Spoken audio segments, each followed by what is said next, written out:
Hello students, welcome to this video. आज के इस वीडियो में हम आपका क्लास 9th का chapter number 14 natural resources start करने वाले हैं, जिसमें आज के इस वीडियो में हम इसका इंट्रोडक्शन देखेंगे कि आप इस चैप्टर में क्या क्या स्टडी करने वाले हैं।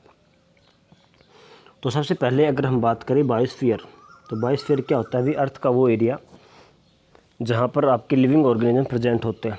तो मतलब कोई भी यूनिवर्स के अंदर ऐसा एरिया या सरफेस या एटमॉस्फेयर जिसको लिविंग ऑर्गेनिजम्स ने ऑक्यूपाई किया हुआ है, उसको हम कह देते हैं बायोस्फीयर।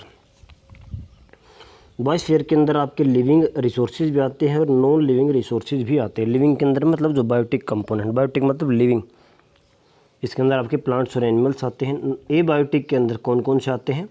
तो उसके अंदर आपके एयर, वाटर और लैंड तीनों आते हैं।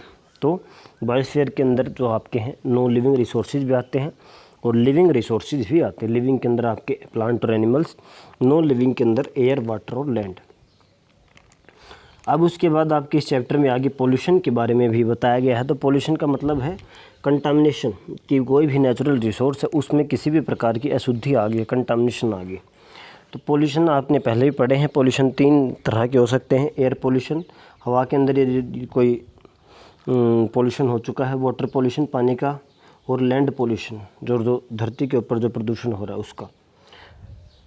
तो जो आपके एयर पोल्यूशन के अंदर हम स्टडी करेंगे ग्रीन हाउस इफेक्ट के बारे में, ओजोन डिप्लीशन कैसे हो रहा है और एसिड रेन।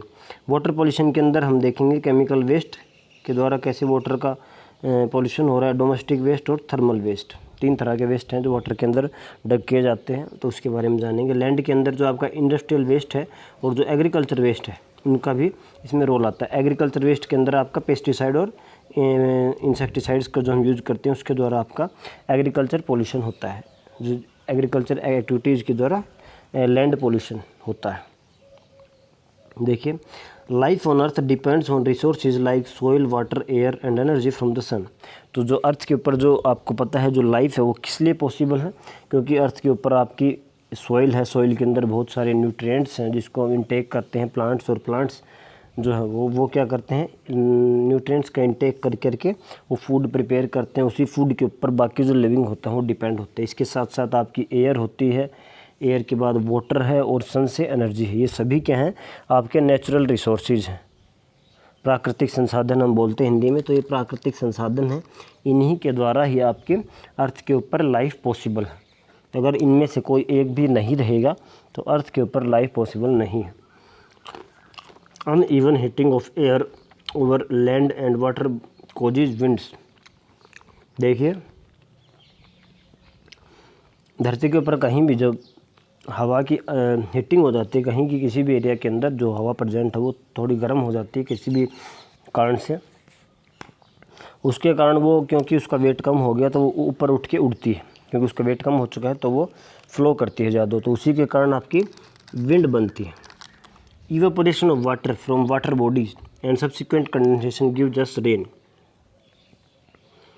तो जो बारिश कैसे होती है आपको पता है कि भाई जो पानी है वो भाप बन के उड़ता है, ऊपर बादल जो ठंडे होते हैं उनसे टकराता है और वो बूंदों के रूप में नीचे वापस गिरता है, तो उसको हम बारिश कहते हैं। तो जो किसके कारण हो रहा है? तो इवेपोरेशन ऑफ वाटर।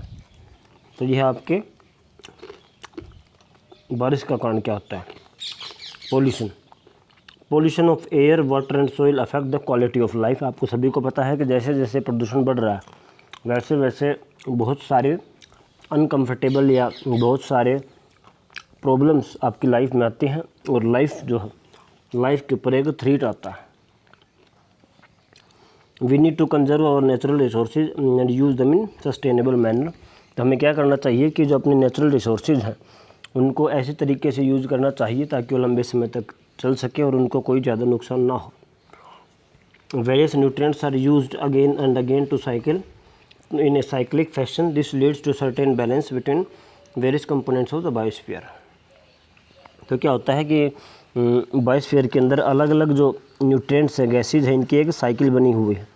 तो वही वो एक साइकिल के अंदर घूमते रहते हैं और उन्हीं को बार बार यूज किया जाता है, और इसी प्रकार से आपके जो बायोस्फीयर है उसके अंदर इनका बैलेंस बना रहता है। तो अगले वीडियो से हम इस चैप्टर को स्टार्ट करेंगे जिसमें हम सबसे पहले स्टडी करेंगे आपके नेचुरल रिसोर्सेज के बारे में।